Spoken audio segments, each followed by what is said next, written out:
ఇక సర్కార్ చేతుల్లోకి ధరణి మొదట integrated land records management system అని చెప్పి ఈ యొక్క సిస్టాన్ని ఎప్పుడైతే ప్రారంభించిందో ఆ తర్వాత దాని పేరుని కాస్త ధరణిగా మార్చింది. ఆ ధరణి అనేది ఎంతమంది చేతిలోకి పోయింది తెలుసా?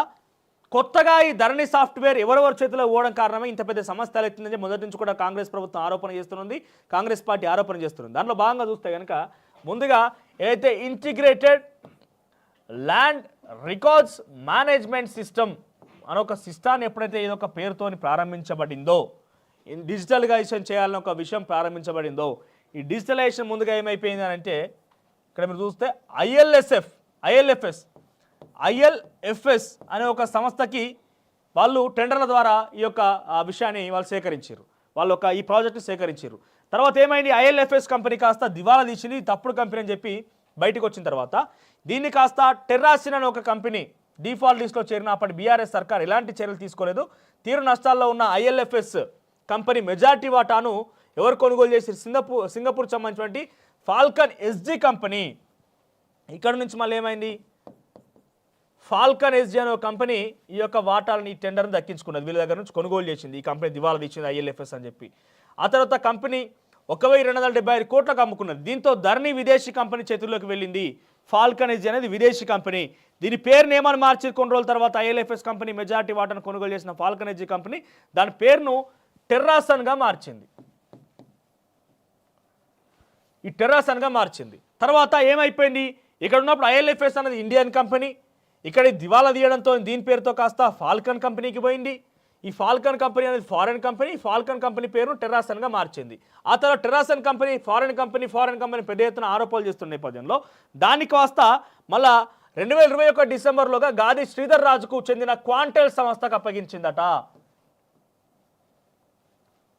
క్వాంటెల్ కంపెనీకి అప్పగించింది ఏం ధరణిని. ముందుగా integrated land records management system అనే ఒక పేరుని ధరణిగా మార్చి ఆ ధరణి అనే మెయింటెనెన్స్ బాధ్యతలు మొత్తం కూడా ఐఎల్ఎఫ్ఎస్ అని ఒక సంస్థకు అప్పగించి ఈ దివాలా తీయడంతో ఇది మొత్తం అమ్ముకున్నది. ఈ సంస్థను మొత్తం అమ్ముకున్న తర్వాత ఫాల్కన్ ఎస్జీ అనే కంపెనీ ఫారెన్ కంపెనీ తీసుకుంటే దాని నుంచి కాస్త టెర్రాసన్గా పేరు మార్చి ఆ పేరుని కాస్త మళ్ళీ తెలంగాణ రాష్ట్రంలో ఉన్నటువంటి మరో కంపెనీ అయినటువంటి క్వాంటైల్ కంపెనీకి అప్పచెప్పింది. కానీ అధికారికంగా ఇప్పుడు ఎక్కడ ఉన్నదంటే టెర్రాసన్ కంపెనీ దగ్గరనే. వీళ్ళు అప్పచెప్పిరు అంతే మీరు చూసుకోమని చెప్పి, కానీ అధికారికంగా వీళ్ళ దగ్గరే ఉంది ధరణి బాధ్యతలు మొత్తం కూడా. ఇప్పుడు ఏమైపోయినది, ఇప్పుడు ఏకి భూమి ఉంటే సాగు చేసేది ఏ అనే పర్సన్ అయితే ఇక్కడ పేరేమో బీది ఉంటుంది. అంటే వీళ్ళ పనితీరు కనబడుతుందిగా మనకు రాష్ట్ర ప్రభుత్వం ఏం చేసింది అనేది. ఒక రైతుకు సంబంధించిన హక్కుని ఇష్టానుసారంగా ఎక్కడ పడితే అక్కడ వాళ్ళు ఒక అనర్హత పొందినటువంటి ఈ కంపెనీలకు అప్పచెప్పి ఆగం చేసి పడేసారు ధరణి అనే ఒక వ్యవస్థని. ఇప్పుడు రాష్ట్ర ప్రభుత్వం కొత్త ప్రభుత్వం ఏం చేస్తుందంటే ఇది ఆ టెర్రాసన్ అనే కంపెనీ నుంచి తొలగించి సిజీ సెంటర్ ఫర్ గుడ్ గవర్నెన్స్ నేరుగా ప్రభుత్వమే చేపట్టే విధంగా ప్లాన్ చేస్తుంది రాష్ట్ర ప్రభుత్వం. ఇక అందుకే సర్కార్ చేతుల్లోకి ధరణి దీని పేరును కూడా మార్చేందుకు ప్రయత్నం చేస్తుంది. భూమాతగా మార్చబోతున్నారు. భూమాతగా మారనున్న పేరు మార్చేసి కొన్ని సమూల మార్పులు తీసుకొచ్చి ప్రభుత్వమే దీన్ని మెయింటైన్ చేసే విధంగా, ప్రభుత్వమే దీన్ని ఓవరాల్గా ఈ యొక్క వెబ్సైట్ని లేకపోతే ఈ యొక్క సంస్థని దీన్ని మెయింటైన్ చేసే విధంగా రాష్ట్ర ప్రభుత్వం ప్లాన్ చేస్తుంది. వెంటనే దీన్ని చేపట్టాలి. ఎందుకంటే పెద్ద ఎత్తున ప్రజావాణిలో ధరణికి సంబంధించిన సమస్యలు అత్యధికంగా ఉన్నాయి కాబట్టి దాన్ని సమూల మార్పులు చేసే దిశగా ధరణి గురించి రాష్ట్ర సర్కార్ ప్లాన్ చేస్తుంది. ఇక auto cab driver food delivery బాయ్స్కి 5 లక్షల ప్రమాద బీమా ఇప్పటికే మనం మాట్లాడుకున్నాం. ఇక పీవీ కీర్తి పెంచేలా పనిచేస్తామని చెప్పి మాజీ ప్రధాని పివి నరసింహారావు కీర్తిని పెంచే రాష్ట్ర ప్రభుత్వం పనిచేస్తున్న సీఎం రేవంత్ రెడ్డి అన్నారు. ఇక పీవీ 19వ వర్ధంతి సందర్భంగా హైదరాబాద్ నెక్లెస్ రోడ్లోని పీవీ ఘాట్ వద్ద ఆయన నివాళులర్పించారు. ఇక కాంగ్రెస్ స్టేట్ ఇన్ఛార్జిగా దీపాదాస్ మున్షి, ఆ తర్వాత కరోనా వేరియంట్పై ఆందోళన వద్దు, భయపడాల్సిన పని లేదంటున్న డాక్టర్లు. JN1 ప్రమాదకారి కాదని ఇప్పటికే తేల్చి చెప్పిన WHO సివియర్ జబ్బు కలిగించే శక్తి దానికి లేదని వెల్లడించారు. సో ఓవరాల్గా అది ఏం శక్తి ఉన్నదో లేదో ఏం సంగతి పక్కన పెడితే మనమే జాగ్రత్తగా ఉండాల్సిన బాధ్యత మనది ఉంటుంది.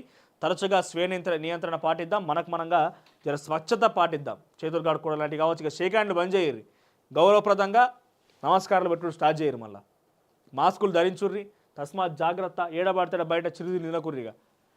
ఇక ప్రభుత్వ సమాచారం ముందే లీక్, ఏదో గమ్మత్తున్నది. ఇంటెలిజెన్స్ చీఫ్ వాళ్ళు సీఎం రేవంత్ రెడ్డికి ఒక విషయం చెప్పినట్టు, ఏమని, మీరు విడుదల చేసిన శ్వేతపత్రం ఏదైతే ఉన్నదో శ్వేతపత్రం మీకంటే ముందు ప్రతిపక్షాలకు వేయించారని చెప్పిరట. మరి ప్రతిపక్షాలకు పంపించింది ఎవరయ్యా అంటే అధికారులు. మీకంటే ముందే ప్రతిపక్షాల దగ్గరికి పోయి వాళ్ళు ప్రిపేర్ అయ్యారు. సో ఇక్కడ ప్రతిపక్షాలకు పంపించింది ఎవరయ్యా అని అంటే బీఆర్ఎస్ పార్టీ ముఖ్యంగా వాళ్ళకి పంపించింది ఎవరయ్యా అంటే అధికారులు పంపించారు సార్ అని చెప్పి ఆ సమాచారాన్ని ఇంటెలిజెన్స్ గుర్తించి వాళ్ళు సీఎం రేవంత్ రెడ్డికి సమాచారం అందించారట. అంతర్గత విషయాలు లీక్ అయితే కఠిన చర్యలు తప్పవని ఆఫీసర్లకు సీఎం హెచ్చరిక. ఇక ఫ్రాన్స్ ఆధీనంలో భారతీయ ప్రయాణికులు తర్వాత నేడు కలెక్టర్ ఎస్పీ